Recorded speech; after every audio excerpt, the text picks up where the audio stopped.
परत एकदा तुमच्या सगळ्यांचं स्वागत करते एमपीएससी वॉरियर्स या आपल्या यूट्यूब चॅनलवर। आपण ग्रंथी शिकत होतो। मागच्या व्हिडिओमध्ये आपण बहिस्रावी ग्रंथी पाहिल्या होत्या। आजच्या व्हिडिओमध्ये आपण अंतःस्रावी ग्रंथी आणि त्याचप्रमाणे जी मिश्र ग्रंथी जी आहे, मिक्स ग्लँड ज्याला म्हणतात, ती एक पाहणार आहोत। अंतःस्रावी ग्रंथी म्हणजे काय हे आपण मागच्या व्हिडिओत देखील पाहिलं होतं, पण परत एकदा शॉर्ट मध्ये सांगते। ही जी ग्रंथी असते ती हार्मोन सिक्रेट करत असते, ज्याला संप्रेरक असं म्हणतात मराठीमध्ये। हार्मोन सिक्रेट करण्यासाठी यांना स्वतःच्या अशा वाहिन्या नसतात, रक्तासोबतच किंवा रक्तामार्फतच या हार्मोन सिक्रेट करत असतात। त्यामुळे यांना डकलेस ग्लँड किंवा वाहिनी विरहित ग्रंथी असं देखील म्हणतात। ठीक आहे, हे झालं याचं इंट्रोडक्शन शॉर्ट मध्ये। आता अंतःस्रावी ग्रंथी कोणकोणत्या आहेत, त्या कोणकोणतं हार्मोन सिक्रेट करतात, स्त्रवतात, कोणकोणते संप्रेरक स्त्रवतात, जास्त स्त्रवल्यास काय होतं, कमी स्त्रवल्यास काय होतं, या सगळ्या गोष्टी आपण एक्झाम ओरिएंटेड अशा पाहणार आहोत। कारण जर हार्मोन जर किती सिक्रेट करत असं जर आपण डीप मध्ये जर गेलो तर भरपूर हार्मोन प्रत्येक ग्रंथी सोडत असते, सिक्रेट करत असते। पण आपल्याला परीक्षेच्या दृष्टिकोनातून बघायचं आहे, त्यामुळे जे इम्पॉर्टंट हार्मोन्स असणार आहेत प्रत्येक ग्रंथी विषयीचे तेच आपण घेणार आहोत। ठीक आहे, जास्त डीप स्टडी करणार नाही आहोत, पण परीक्षेलाही लाभदायक ठरेल इतकी स्टडी किंवा इतका अभ्यास तर आजच्या व्हिडिओमध्ये होणार आहे।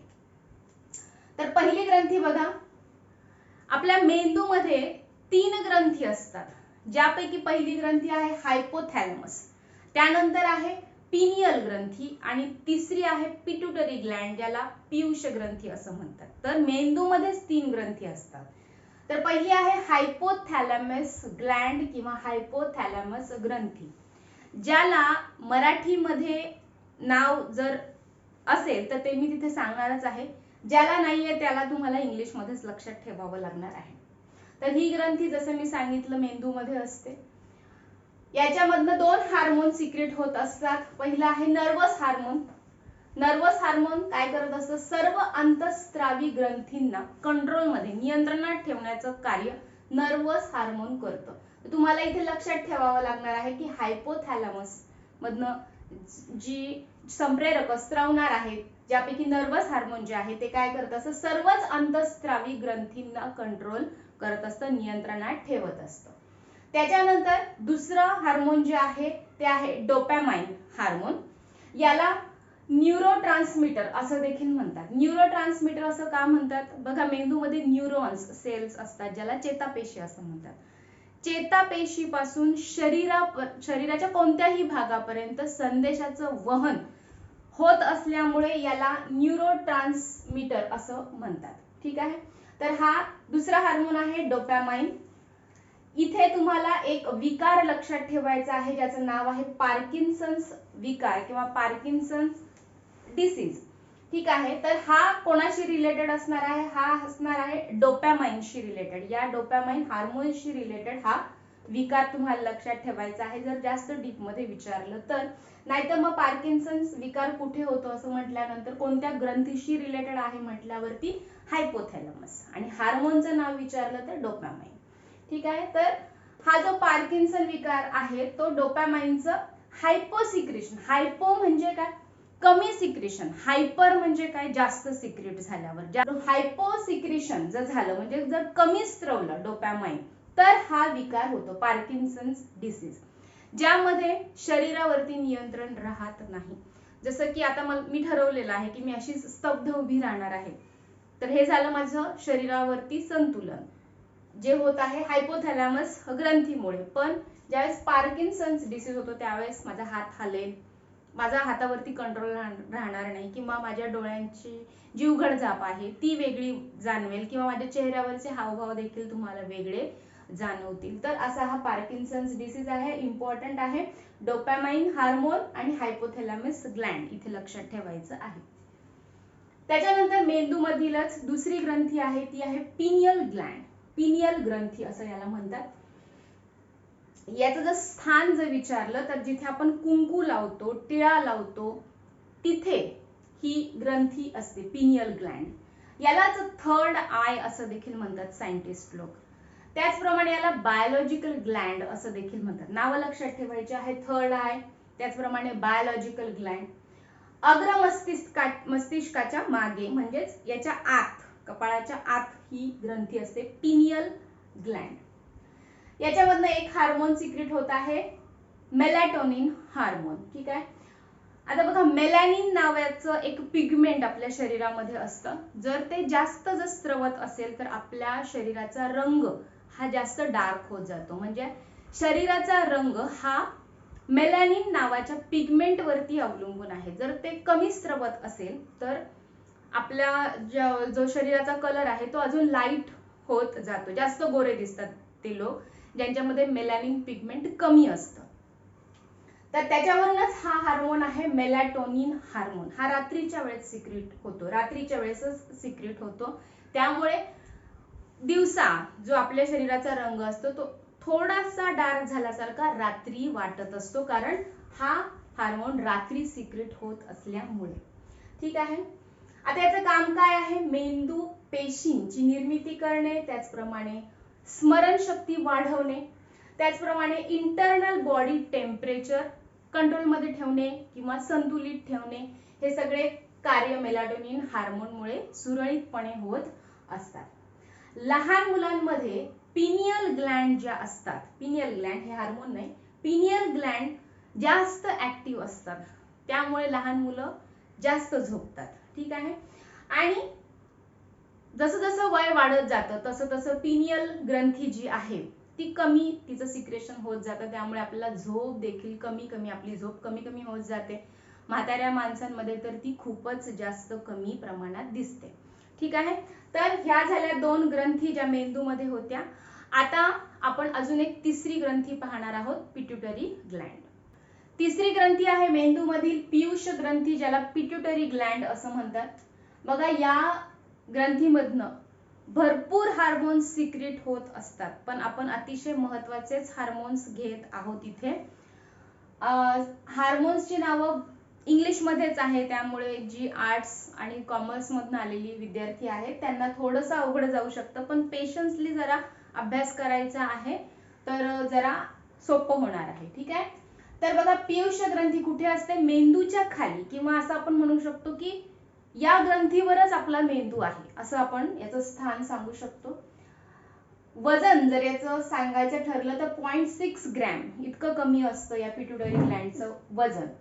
त्याच्यानंतर या ग्रंथीला मास्टर ग्लँड असं म्हणतात, कारण ही जी ग्रंथी आहे ती आपल्या शरीरावरच नव्हे तर शरीरातील सर्वच ग्रंथींना कंट्रोल मध्ये ठेवण्याचं, म्हणजे नियंत्रित ठेवण्याचं कार्य, शरीरावरही आणि शरीरातील सर्व ग्रंथींवरती कंट्रोल ठेवायचं कार्य ही ग्रंथी करत असल्यामुळे याला मास्टर ग्लँड असं म्हणतात. ठीक आहे. मास्टर ग्लँड कोणती आहे प्रश्न विचारला गेलेला आहे. याला एक अपवाद आहे, पॅराथायरॉइड ग्लँड, जी आपण आता थोड्याच वेळात पाहणार आहोत. पॅराथायरॉइड ग्लँड जे आहे त्याच्यावर मात्र याचं कंट्रोल नसतं, बाकी सर्व ग्रंथींवरती असतं. आता पीयूष ग्रंथी तर सर्व शरीरावर आणि पॅराथायरॉइड ग्लँड सोडून सर्व ग्रंथींवर देखील नियंत्रण ठेवते. मग पीयूष ग्रंथीवरती कोण कंट्रोल ठेवतं? तर पीयूष ग्रंथीवरती आता आपण जो पहिली जी ग्रंथी पाहिली होती, हायपोथॅलॅमस ग्लँड, ती त्याच्यावरती नियंत्रण ठेवत असते. कोणावरती? पीयूष ग्रंथीवरती. ठीक आहे. शब्द इम्पॉर्टंट आहे, तुम्ही वाटल्यास लिहू शकता किंवा नंतर स्क्रीनशॉट देखील काढू शकता. सगळ्यात पहिलं हार्मोन जे पिट्युटरी ग्लँड सिक्रेट करतं ते आहे TSH हार्मोन, ज्याला थायरॉक्सिन स्टिम्युलेटिंग हार्मोन असं म्हणतात. मराठीत नाव नाहीये, थायरॉक्सिन स्टिम्युलेटिंग हार्मोन. आता हे हार्मोन काय करतं? थायरॉक्सिनची जर कमतरता शरीरामध्ये जर वाटत असेल तर हे हार्मोन थायरॉइड ग्लँड, जी औटू ग्रंथी आहे, तिला जाऊन मेसेज सांगतं की थायरॉक्सिन आपल्या शरीरामध्ये कमी पडत आहे. मग थायरॉइड ग्लँड जी आहे ती स्टिम्युलेट होते, ऍक्टिव्ह होते, उत्तेजित होते आणि ती मग थायरॉक्सिन सिक्रेट करायला सुरुवात करते आणि मग त्याचा पुरवठा आपल्या शरीराला होतो. तर थायरॉक्सिन स्टिम्युलेट करायचं कार्य TSH करत असतं. आता थायरॉक्सिन एवढं इम्पॉर्टंट काय, किंवा थायरॉक्सिन मुळे काय होतं? तर आपलं ब्रेनची डेव्हलपमेंट म्हणा किंवा हार्टचं फंक्शन असेल, मेटाबॉलिक प्रोसेस असेल, चयापचय क्रिया असेल किंवा बॉडी हेल्थ, या सगळ्यांचं टेम्परेचर असेल, सगळ्याच गोष्टी नियंत्रित ठेवायचं कार्य थायरॉक्सिन मुळे होत असल्यामुळे ते इम्पॉर्टंट आहे आणि त्यालाच स्टिम्युलेट करायचं कार्य पिट्युटरी ग्लँड मार्फत होत असतं.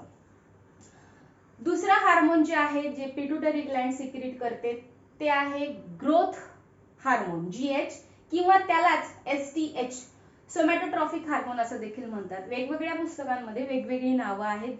GH कुठे दिसेल तर कुठे STH दिसेल. एकच आहे ग्रोथ हार्मोन याला म्हणतात. हे वाढीसाठी खूप महत्वाचं आहे. आपली जी वाढ आहे, शरीराची वाढ, मग ती जाडी असो किंवा काही जाड व्यक्ती असतात, खूप बारीक व्यक्ती असतात किंवा खूप उंच व्यक्ती असतात, काही बुटक्या व्यक्ती असतात. ही जी वाढ ठरवायचं कार्य असतं किंवा ही जी वाढ असते ती नियंत्रणात ठेवण्याचं कार्य जे असतं ते ग्रोथ हार्मोन किंवा STH हार्मोनमुळे होत असतं. ठीक आहे.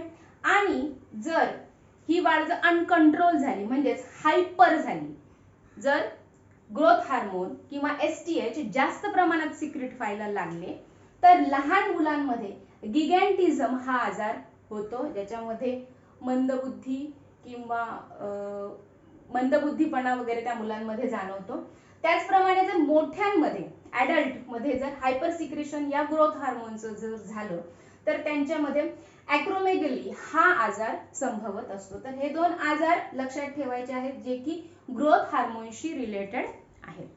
जर याचं हायपर सिक्रेशन झालं, जर कमी स्त्रवलं गेलं ग्रोथ हार्मोन, तर ड्वार्फिझम हा आजार होतो, ज्याच्यामध्ये काय होतंय, शरीराचा जो आकार आहे किंवा जी उंची आहे ते खूप कमी बुटकेपणा ज्याला म्हणतात, वाढ खुंटणे ज्याला म्हणतात, ती गोष्ट होते हायपो सिक्रेशन झालं तर. आणि ॲक्रोमेगेली म्हणजे काय इथे सांगायचं राहिलं, ॲक्रोमेगेली म्हणजे तो माणूस अकराळ विक्राळ वाढतो. ठीक आहे. तर त्याचं शरीर अतिभव्य होतं, त्याला ॲक्रोमेगेली असं म्हणतात. जर मोठ्यांमध्ये जर याचं हायपर सिक्रेशन झालं तर, लहान मुलांमध्ये झालं तर गिगॅन्टिझम हा आजार, आणि जर हायपर सिक्रेशन जर कमी स्त्रवलं तर ड्वार्फिझम, वाढ खुंटते, ती व्यक्ती बुटकी राहू शकते, अति बुटकी. ठीक आहे.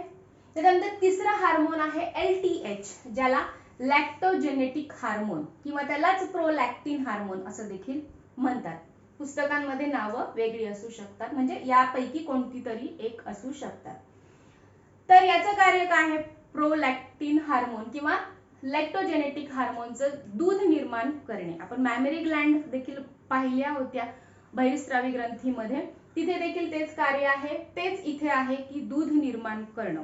ठीक आहे. ज्यावेळेस बाळाचा जन्म होतो त्यावेळेस स्त्रियांमध्ये दूध निर्माण करण्याचं कार्य हे हार्मोन करत असतं. त्याच्यानंतर आहे ऑक्सिटोसिन हार्मोन. ऑक्सिटोसिन हार्मोन यालाच बर्थ हार्मोन असं देखील म्हणतात, याला देखील बर्थ हार्मोन म्हणतात, वरच्याला देखील. ऑक्सिटोसिन हार्मोन जे आहे, दूध निर्माण तर यांनी केलेलं आहे, पण ते दूध सुलभरित्या बाहेर येण्यासाठी ऑक्सिटोसिन मदत करत असतं, कारण बाळामध्ये तेवढी शक्ती नसते की ते तेवढं ओढू शकेल. त्यामुळे ऑक्सिटोसिन त्याला मदत करत असतं की दूध सुलभपणे बाहेर यावं.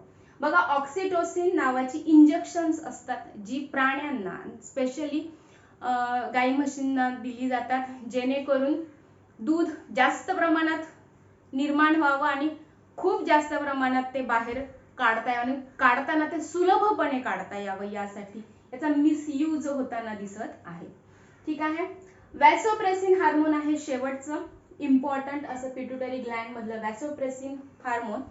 याचा वापर किंवा याचा उपयोग लघवीमधील पाण्याचं प्रमाण नियंत्रित किंवा व्यवस्थित असण्यासाठी किंवा संतुलित ठेवण्याचं कार्य वॅसोप्रेसिन करतं. ठीक आहे. तर आपल्या मेंदूतील तीनही हार्मोन, तीनही ग्रंथी आपण पाहिलेले आहेत. आता आपण पुढची ग्रंथी पाहूयात. पुढची ग्रंथी आहे आउटो ग्रंथी, ज्याला इंग्लिशमध्ये थायरॉइड ग्लँड असं म्हणतात. ही आपल्या गळ्यामध्ये असते, बटरफ्लाय शेप, फुलपाखराच्या आकाराची अशी ही आउटो ग्रंथी असते. अंतःस्रावी ग्रंथींमधील सर्वात मोठी ग्रंथी कोणती, तर ती असते आउटो ग्रंथी, थायरॉइड ग्लँड. ठीक आहे. ही थायरॉक्सिन हार्मोन, थायरॉक्सिन नावाचा हार्मोन सिक्रेट करत असते. ठीक आहे. ज्याच्यामध्ये टायरोसिन आणि आयोडीन चा समावेश असतो.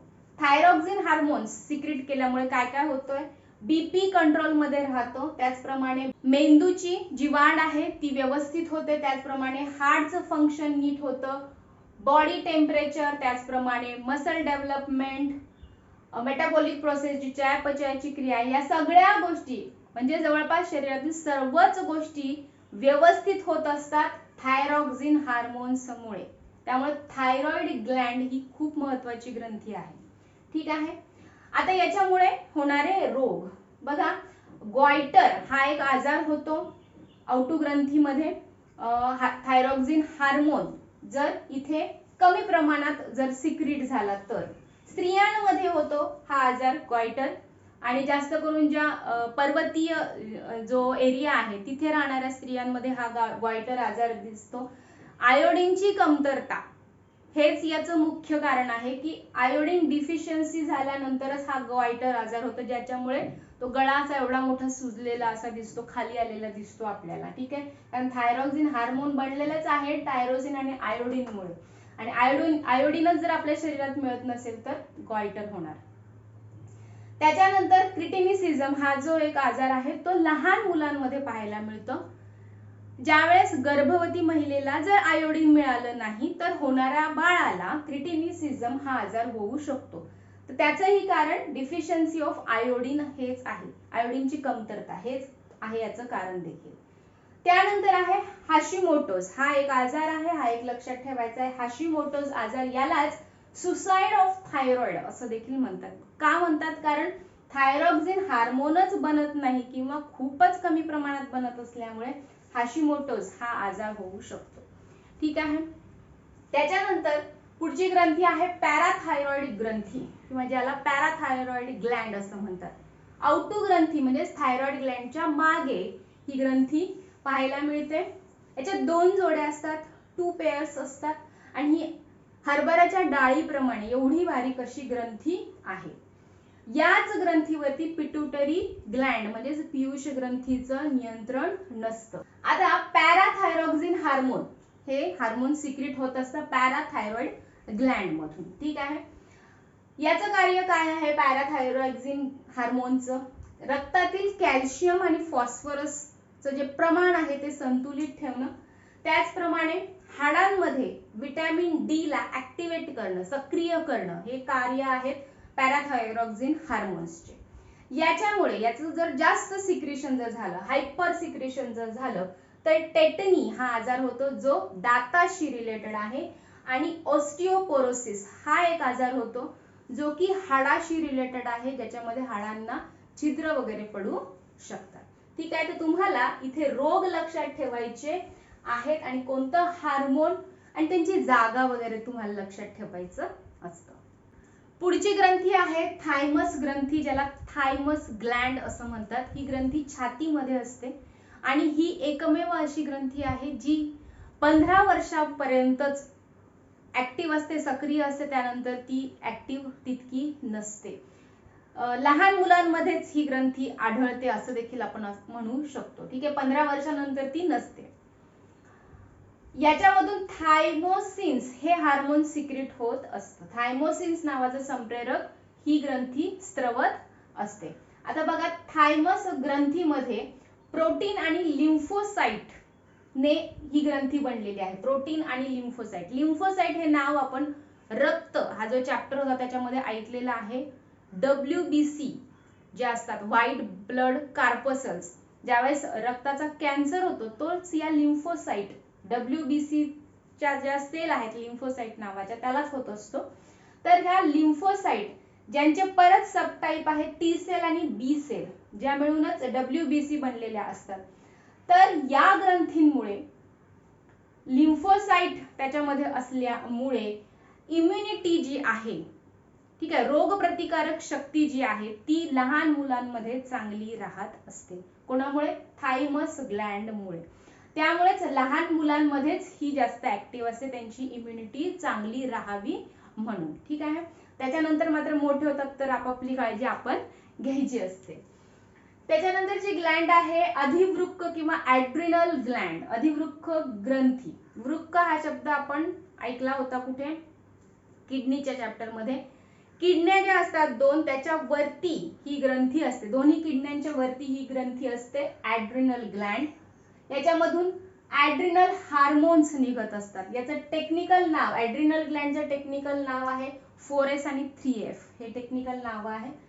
याच्यामधनं ऍड्रिनल हार्मोन्स स्त्रवत असतात. याच हार्मोनला फाईट अँड फ्लाइट हार्मोन असं देखील म्हणतात. बघा, ज्यावेळेस आपल्याला खूप राग येतो, कोणाचा तरी जीव घ्यावा वाटतो, उठाव वाटतात, दोन थोबाडीत मारावं वाटतात, हे आपल्याला खूप थोडा वेळ वाटतं. ठीक आहे, खूप राग येतो आणि तो नंतर शांत होऊन जातो. ज्यावेळेस आपल्याला खूप राग येतो त्यावेळेस ऍड्रिनल हार्मोन सिक्रेट होतात, एकदम जोरात स्ट्रिक्ट सिक्रेट होतात. मग नंतर तसं तसं आपला राग शांत होतो, तसं तसं ह्या देखील शांत होतात. म्हणून त्याला फाईट अँड फ्लाइट हार्मोन असं म्हणतात. हे नाव इथे लक्षात ठेवायचं आहे, जे की ऍड्रिनल हार्मोनला म्हटलं जातं. जर याचं हायपर सिक्रेशन झालं, ऍड्रिनल हार्मोन्सचं जर जास्त सिक्रेशन झालं तर कुशिंग सिंड्रोम होऊ शकतो, जो की जास्त स्टेरॉइड घेतल्याने. बघा, जास्त गोळ्या औषधं दिले जातात. जर खूप गंभीर आजार झाला असेल, खूप मोठा ऍक्सिडेंट झाला असेल तर स्टेरॉइड वगैरे दिली जातात त्या व्यक्तीला. तर जर याचं प्रमाण खूप जास्त झालं तर हा कुशिंग सिंड्रोम होऊ शकतो. आणि जर याचं हायपर सिक्रेशन झालं, खूप प्रमाणापेक्षाही कमी जर सिक्रेट होत असेल त्यावेळेस ॲडिसन्स डिसीज त्या व्यक्तीला होऊ शकतो. तर ह्या डिसीजेसचे नावं लक्षात ठेवायची आहेत. कोणाशी रिलेटेड आहेत हे रोग असं प्रश्न विचारू शकतो. त्यावेळेस अधिवृक्क ग्रंथी किंवा ऍड्रिनल ग्लँड किंवा ऍड्रिनल हार्मोनशी रिलेटेड आहे असं तुम्ही तिथे लिहू शकाल. अंतःस्रावी ग्रंथींमधील शेवटची ग्रंथी आहे जनन ग्रंथी, ज्यालाच गोनॅड ग्लँड असं इंग्लिशमध्ये म्हणतात. बघा, सर्व ज्या ग्रंथी असतात त्या प्रोटीन्स, प्रथिनांपासून बनलेल्या असतात, पण हीच एक ग्रंथी आहे जी स्टेरॉइड पासून बनलेली असते. ठीक आहे, त्यामुळे लक्षात ठेवायचं आहे की जनन ग्रंथी या स्टेरॉइडच्या बनलेल्या असतात आणि इतर ग्रंथी या प्रोटीन्सच्या असतात. आता बघा, पुरुषांमध्ये 2 टेस्टिस असतात आणि त्या टेस्टिस मधून टेस्टेस्टेरॉन हे हार्मोन सिक्रेट होत असतं. टेस्टेस्टेरॉन हार्मोन पुरुषांमधील पुरुषत्व, मेलनेस वाढवण्याचं कार्य करत असतं. त्याचप्रमाणे शुक्राणू, स्पर्म ची निर्मिती करायचं कार्य देखील टेस्टेस्टेरॉन हार्मोनमुळेच होत असतं. स्त्रियांमध्ये 2 ओव्हरी म्हणजे 2 अंडाशय असतात. त्याच्यामधनं 2 हार्मोन सिक्रेट होतात. एक आहे इस्ट्रोजन आणि दुसरा आहे प्रोजेस्टेरॉन. इस्ट्रोजन जे आहे याचा उपयोग होत असतो अंडाशयाच्या निर्मितीसाठी. ठीक आहे, ई फॉर एग असं तुम्ही लक्षात ठेवू शकता. इस्ट्रोजनमुळे अंडाशयाच्या निर्मितीला मदत होत असते, तर प्रोजेस्टेरॉनमुळे काय होत असतं, जो भ्रूण असतो गर्भामध्ये त्याला प्रोटेक्शन मिळण्याचं कार्य प्रोजेस्टेरॉनमुळे होत असतं. तर इथे ई फॉर एग आणि इथे पी फॉर प्रोटेक्शन असं तुम्ही लक्षात ठेवू शकता. आणि या दोन्ही हार्मोन्सचा उपयोग मेन्स्ट्रुएशन सायकल, जो मासिक धर्म असतो स्त्रियांमध्ये, मेन्स्ट्रुएशन सायकलचं जे चक्र आहे ते व्यवस्थित होण्यासाठी देखील हे 2 हार्मोनच मदत करत असतात. ठीक आहे, तर इथे तुम्हाला कोणते हार्मोन्सची नावं लक्षात ठेवायची आहे आणि हे स्टेरॉइड पासून बनलेलं आहे हे इथे लक्षात ठेवायचं आहे. त्याच्यानंतर आपण मिश्र ग्रंथी पाहणार आहोत. ग्रंथींमधील जो तिसरा टाइप आपण पाहिला होता मागच्या व्हिडिओमध्ये, मिश्र ग्रंथी. एकच ग्रंथी आहे ती स्वादुपिंड, पॅनक्रियाज ज्याला इंग्लिशमध्ये असं म्हणतात. त्यालाच आयलेट्स ऑफ लँगरहॅन्स असं देखील वापरलेलं आपण पाहिलेलं आहे. आता बघा, अंतःस्रावी ज्या ग्रंथी आहेत त्या संप्रेरक म्हणजे हार्मोन्सची निर्मिती करतात. बहिःस्रावी ज्या ग्रंथी होत्या, बाह्यस्रावी, त्या विकरे म्हणजे एन्झाईम्सची निर्मिती करत होत्या. पण मिश्र ग्रंथी ह्या दोघांची देखील निर्मिती करतात, म्हणजे यांच्यामधनं हार्मोन्स देखील सिक्रेट होतात आणि एन्झाईम्स देखील. एन्झाईम्स आपण बघितलेले होते. डायजेस्टिव्ह सिस्टीम जो पहिला सायन्सचा जो व्हिडिओ होता त्याच्यामध्ये आपण सगळे रेनिन, पेप्सिन वगैरे सगळं बघितलेलं आहे. तिथे तुम्ही हे विकरांबद्दल बघू शकता. इथे आपण फक्त हार्मोन्स बघतोय. तर संप्रेरक हार्मोन्स कुठली कुठली स्वादुपिंड स्त्रवत असतं ते पाहूयात. पहिला आहे ग्लुकॅगॉन. ग्लुकॅगॉन नावाचं हार्मोन स्वादुपिंडाद्वारे स्त्रवत असतं आणि ते कोण स्त्रवतं, अजून जर डीप मध्ये जायचं असेल तर अल्फा पेशी, स्वादुपिंडामधील अल्फा पेशी ज्या आहेत त्यांच्याद्वारे ग्लुकॅगॉन नावाचं हार्मोन स्त्रवत असतं. आणि हे जे ग्लुकॅगॉन नावाचं हार्मोन आहे ते रक्तामधील जे ग्लुकोज आहे किंवा रक्तामधील साखरेचं जे प्रमाण आहे, ग्लुकोज जे प्रमाण आहे ते वाढवण्याचं कार्य करतं. बघा, जर आपण खूप वेळ जर जेवलोच नाही तर आपल्या रक्तातील साखर, ग्लुकोज कमी होते. मग लिव्हर मध्ये ग्लायकोजन च्या स्वरूपात तिथे ग्लुकोजचा साठा झालेला असतो. त्या ग्लायकोजनचं परत ग्लुकोज मध्ये रूपांतर करून ते रक्तामध्ये मिसळण्याचं काम या हार्मोन्समुळे होत असतं. दुसरा हार्मोन आहे इन्सुलिन हार्मोन. हा बीटा पेशीद्वारे स्वादुपिंडच स्त्रवत असतो, पण त्यातल्या त्यात बीटा पेशीद्वारे हा स्त्रवला जातो. इन्सुलिन नावाचं जे हार्मोन आहे ते. इन्सुलिन वरती 2 ते 3 प्रश्न विचारले जातात. बघा, इन्सुलिन मध्ये काय असतं? इन्सुलिन मध्ये झिंक असतं. ठीक आहे. इन्सुलिन कशाचे बनलेले असतात? इन्सुलिन हे प्रोटीन्सचे बनलेले असतात, प्रथिनांचे बनलेले असतात. तिसरा प्रश्न, इन्सुलिन पाण्यामध्ये मिसळतो का? तर किंवा कोणतं हार्मोन पाण्यामध्ये मिसळतं तर किंवा डायल्यूट होऊ शकतं तर इन्सुलिन डायल्यूटेड इन H2O. ठीक आहे. तर हे 2-3 प्रश्न. अजून एक प्रश्न आहे इन्सुलिन वरतीच, जर याचा हायपोसिक्रेशन जर कमी सिक्रेट जर झालं इन्सुलिन तर त्याच्यामुळे मधुमेह म्हणजेच डायबिटीज हा आजार होऊ शकतो. ठीक आहे. तर हे 3-4 प्रश्न जे आहेत ते इन्सुलिन वरती विचारले जातात. अजून एक हार्मोन आहे सोमॅटोस्टेटिन. फक्त लक्षात ठेवायचं आहे याचं नाव सोमॅटोस्टेटिन. जे गॅमा पेशी ज्या असतात, ह्या झाल्या अल्फा पेशी, ह्या झाल्या बीटा पेशी, आणि गॅमा पेशींद्वारे सोमॅटोस्टेटिन हे हार्मोन स्त्रवल्या जातं. आपण जे अन्न खातो त्याचं ऊर्जेमध्ये, एनर्जीमध्ये रूपांतर होतं. एनर्जीमध्ये रूपांतर झाल्यानंतर त्याचं असिमिलेशन, अवशोषण करायचं कार्य या हार्मोनमुळे होत असतं. ठीक आहे. जे काही अन्न आपण खाल्लेलं आहे त्याच्यामधनं जे काही पोषण द्रव्य आहे ते शोषून घ्यायचं कार्य या हार्मोनमुळे शक्य होत असतं. ठीक आहे. तर तुम्हाला इथे हे 3 हार्मोन आणि त्यातल्या त्यात हे 2 हार्मोन जास्त लक्षात ठेवायचे आहेत. इन्सुलिन वरती प्रश्न विचारल्याच जातो. इथे एक गोष्ट सांगायची राहिली, स्वादुपिंडाचं स्थान. स्वादुपिंड जठराच्या मागे असतं. जवळपास 6 इंचाचा हा स्वादुपिंड असतो. ठीक आहे. तर हे इथं जे काही लिहिलेलं आहे ते अतिशय इम्पॉर्टंट आहे. परीक्षाभिमुख अशी ही माहिती होती. आजच्या व्हिडिओमध्ये आपण सर्व अंतःस्रावी ग्रंथी आणि एक मिश्र ग्रंथी पाहिलेली आहे. आजचा व्हिडिओ जर आवडला असेल तर जरूर लाईक करा, इतरांसोबत शेअर करा. आपण भेटूयात पुढच्या व्हिडिओमध्ये नवीन माहितीसह, नवीन व्हिडिओसह. तोपर्यंत धन्यवाद.